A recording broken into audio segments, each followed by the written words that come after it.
I'm sure many of the speakers will raise it. For Swami Agnivesh is here.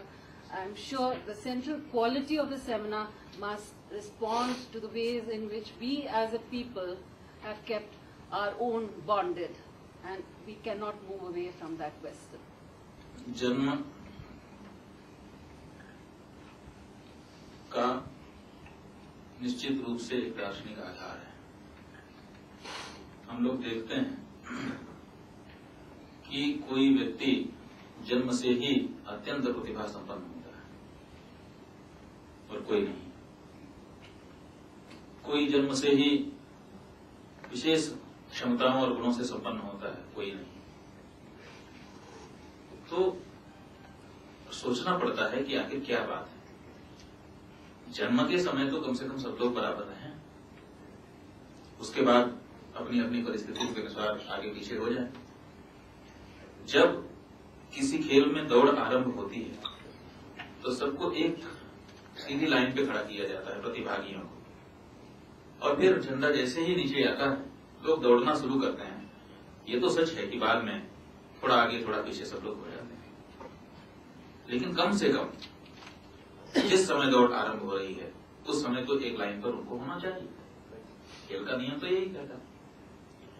लेकिन हमारे और आपके जन्म के समय की परिस्थितियों को अगर देखें तो निश्चित रूप से ऐसा नहीं होता है। तो क्या ये खेल गलत नियमों से चल रहा है? तो इस पर विचार करने से ये प्रतीत होता है, काफी विचार इस पर किया गया है, और ये प्रतीत होता है कि असल में खेल तो गलत नियम से हो नहीं सकता। नियम सही होता है, आरंभ सबका एक स्थान से ही होता है, क्योंकि अगर ऐसा नहीं होगा तो फिर उच्चा बचकर निर्णय ही नहीं हो सकता। तो मानना पड़ता है कि ये जो एपिसोड हमको दिखाया जा रहा है ये वास्तव में पूरा खेल नहीं है। पूरा खेल अलग है, ये बीच का एक भाग है जो यहां से लेके यहां तक दिखाई दे रहा है, और इसीलिए उससे पूर्व का जो एपिसोड है उसको हम देख नहीं पाए हैं, तो हमको लगता है सब आगे पीछे दौड़ रहे हैं। तो इससे पता चलता है वेदों में भी, स्मृतियों में भी, शास्त्रों में भी, दार्शनिक चिंतनों में भी ये बात स्पष्टता के साथ आई हुई है कि आरंभ सबका एक स्थान से हुआ है, और फिर खेल चला आगे तो स्वाभाविक रूप से कोई आगे कोई पीछे हुआ, और जन्म एक बार नहीं होता, अनेक बार होता है।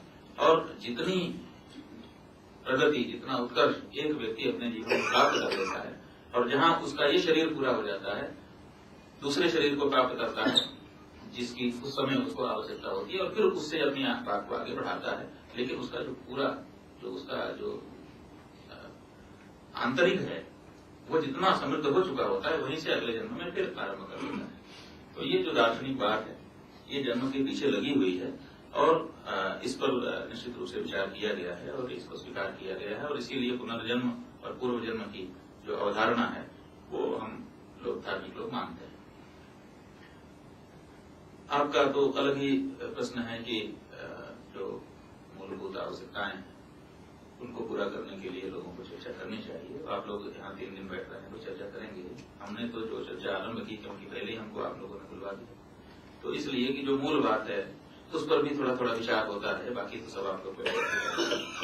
तो इस दृष्टि से हमने वो चर्चा छेड़ दी और छेड़ करके जा रहे हैं, क्योंकि अगर उसको उस ढंग से न छेड़ते तो शायद उतने विचार उत्तेजित ही ना होते, तो विचारों को उत्तेजना मिले आपके विचारों को। इस दृष्टि से हमने अपनी बात वहां से आरंभ कर दी है, क्योंकि 3 दिन तक उस पर चलना है। तो आपकी चर्चा होगी ही, और बस जो मुख्य बात है वो यही है कि देने वाले के पास देने के लिए बहुत कुछ है। वो जरूरी नहीं है कि उसके पास भौतिक बहुत कुछ होना चाहिए। ये कहा गया है, क्योंकि हमारे यहाँ अतिथि देवो भव की परंपरा है, तो बताया गया है कि अगर अतिथि आ जाए तो क्या दोगे। कोई जरूरी नहीं है कि तुम्हारे यहाँ बढ़िया कमरा हो, बढ़िया आसन हो, बढ़िया सब चीजें, 4 आदमी खड़े हों उनका स्वागत करने के लिए, जरूरी तो नहीं।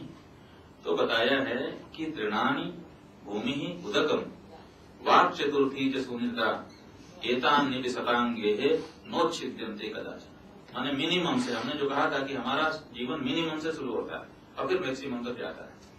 तो जब हम मिनिमम के पैमाने को हरदम अपने सामने रखेंगे तो बताया कि कोई भी सज्जन व्यक्ति है जो धार्मिक है, आस्थावान है, परंपराओं से प्यार करता है, पालन करता है, उसके यहाँ ये 4 चीजें तो रहती ही हैं। क्या है?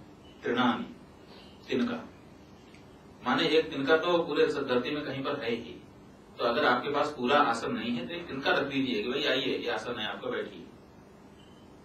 भूमि ही, अगर वो भी नहीं है तो कम से कम जमीन तो वही है, ऐसे कर दीजिए कि चलो भाई आओ बैठो। उदकम, पानी, हालांकि अब थोड़ा सा ये श्लोक थोड़ा सा गड़बड़ा रहा है क्योंकि अब कहाँ पानी है किसी को पिलाने के लिए।